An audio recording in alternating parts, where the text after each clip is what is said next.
Hi, I'm Ashley from nerDigital. In this video, we are going to show you how to use the wait step action in nerDigital Chatbot Marketing.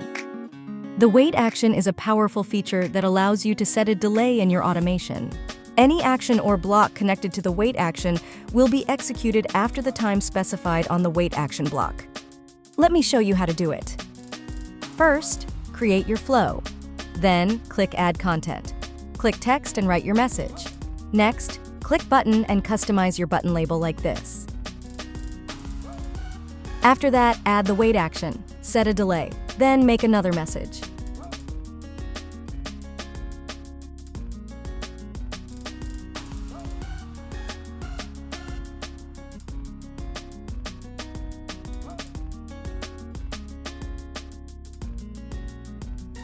Let's test it.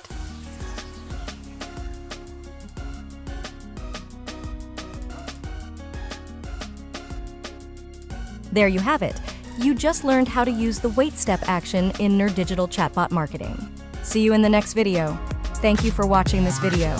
By the way, don't forget to subscribe and make sure to press the bell icon to get notifications when we upload a new video.